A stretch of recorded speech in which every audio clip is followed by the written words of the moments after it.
We're going to start out in the East for that kind of chunk of the schedule here. So I'm interested, we talked about the Thunder and that West race up at the top. What is something in the East that you are going to be sort of keeping an eye on that you're interested in down the stretch here? Who's going to make the conference finals, presumably against the Celtics? That whole bolus of teams there is just so interesting. The Cavs are just kicking everyone out of their gym. They look so good right now. And I know you're a big Knicks person, and I am. When they were healthy, I was having some borderline heretical thoughts of, can this team make the finals? Are they just going to beat the crap out of everyone they play, including Boston? And now everyone's hurt.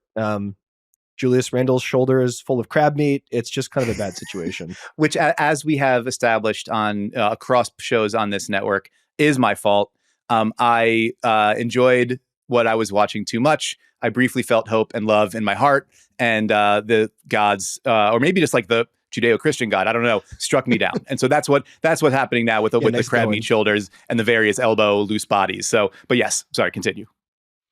No, but in the same way that the Thunder play this like very harmonious basketball, the Knicks also play harmonious basketball in the sense that anyone who steps on the floor is just like made out of concrete and will just fight you for 48 minutes. And I love watching the Tibbsian coherence that they have going there. And the fact that Dante will just shoot 16 threes in a game and make 4 and still be totally impactful.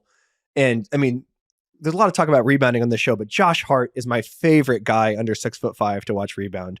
He's just so nasty with it.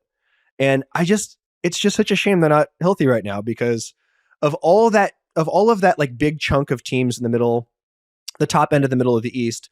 They're my favorite to watch. I mean, interesting to see what will happen with Embiid here. That was a good note in your blog this morning about how he could file a little protest thing through the union to say, hey, I played 45 games, but you guys all saw what I was doing. Please vote for me, which he obviously won't do, but it's funny to imagine. You can submit the paperwork and say like there are two kinds of grievances. So this is super fun stuff reading the CBA, but like the section of the CBA that governs this, the 65 game minimum for consideration for major awards includes a couple of pathways for like loopholes and workarounds. One of them is like, if your team is actively holding you out, like if you are willing to sort of go up against City Hall and say they're holding me back. And then the other one is like, if they were extenuating circumstances that prevented you, like, so say it was like, I'm at 64, but then on the night of the 65th game, a sinkhole opens up, or like the DeAndre Ayton, it's icy. Yeah, it's icy up on my hill. Then, maybe, an independent arbitrator would look kindly on you. I doubt it's going to happen for Embiid, but it would be really funny to see him just like submit the paperwork and say, come on, like you saw, you know how good. Or for Cam Thomas to make the case that Jock Vaughn was holding me back. He was bringing me off the bench, and I'm the realest hooper. And if you squint your eyes in this really weird way, maybe you could make the case that my per 36, yada, yada, yada. He's the kind of guy I think who would do that, and I would vote for him. It requires a certain level of audacity, and we know that that's not something that Cam Thomas lacks. So I like that.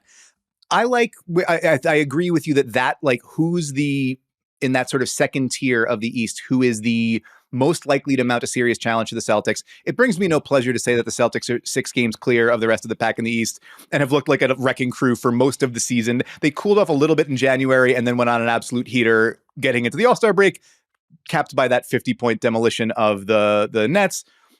They have earned their status as, the favorite heading in.